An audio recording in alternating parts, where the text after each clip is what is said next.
অপার থেকে মাঝে মাঝেই হুমকি দমকি দেওয়া হয়। আমরা কাউকে হুমকি দিতে চাই না। যে রাখাল ছেলে রাতের বেলা তার গরুগুলো আনতে গিয়ে বা পশুগুলো আনতে গিয়ে খোলা মাঠে একা পড়ে যায়, তখন দেখবেন যে খুব উচ্চ স্বরে সে গান গায়। এটা গান শোনানোর জন্য নয়, বয় তাড়ানোর জন্য।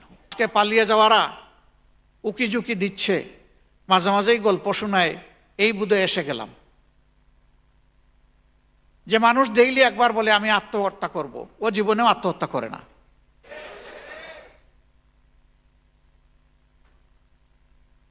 আর যে বীর যুদ্ধের ময়দানে লড়ে যায়, সে বলে না যে আমি একজন বীর যোদ্ধা, বরঞ্চ জাতি বলে যে সে একজন বীর যোদ্ধা।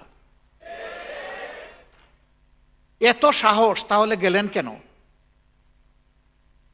ওনার বাপ কানা এমন যে আমি মক্কা যেতে চেয়েছিলাম, আমারে মস্কোতে নিয়ে গেছে। এখন উনি বলেন কই, আমি তো গোপালগঞ্জ যাইতে চেয়েছিলাম, আমাকে এখানে কোথায় নিয়ে আসছে? অথচ এখন সবকিছু বের হয়ে আসছে। 3 দিন আগ থেকে পেরেশান হয়ে সেভারাল ফোন গিয়েছে পাশের দেশে, তাদের কাছে সাহায্য আশ্রয় চাওয়া হয়েছে। 3 তারিখ থেকে এটা শুরু হয়েছে, 3, 4, 5 3 দিন। সেটা কি গোপালগঞ্জ যাওয়ার জন্য ভারতে ফোন দিয়েছিলেন নাকি? এই কপটতা, জাতির সাথে এই তামাশা, এটা জাতি আর দেখতেও চায় না, শুনতেও চায় না। পাশের দেশ দাবি করে তারা আমাদের সবচেয়ে বড় বন্ধু। তো সবচেয়ে বড় বন্ধু হয়ে বাংলাদেশের সবচেয়ে বড় কিলারকে আপনারা বুকে জায়গা দিচ্ছেন কেন? সুযোগ জায়গা দেন নাই। আপনারা সমস্ত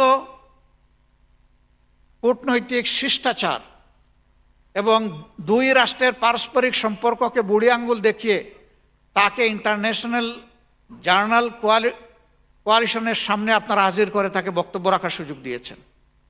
আমরা তার নিন্দা জানাই। কাজ করবেন শত্রুর গালবরা, বলবেন আমি বন্ধু। বাংলাদেশের মানুষ এত বোকা না। অপার থেকে মাঝে মাঝেই হুমকি দমকি দেওয়া হয়। আমরা কাউকে হুমকি দিতে চাই না। যে রাখাল ছেলে রাতের বেলা তার গরুগুলো আনতে গিয়ে বা পশুগুলো আনতে গিয়ে খোলা মাঠে একা পড়ে যায়, তখন দেখবেন যে খুব উচ্চ স্বরে সে গান গায়। এটা গান শোনানোর জন্য নয়, বয় তাড়ানোর জন্য।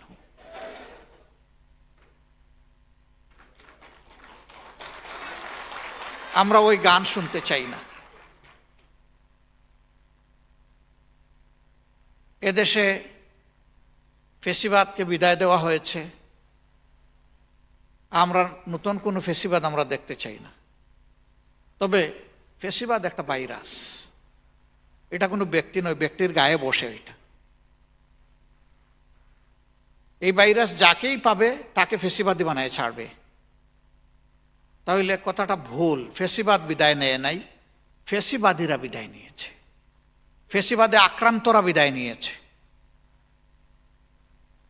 ওই ফেসিবাদী সরকার যে সমস্ত কাজ অপকর্ম করার কারণে আমরা তাদেরকে ফেসিবাদী বলছি, আজকেও যদি কেউ একই কাজ করেন, নিঃসন্দেহে তারাও ফেসিবাদী।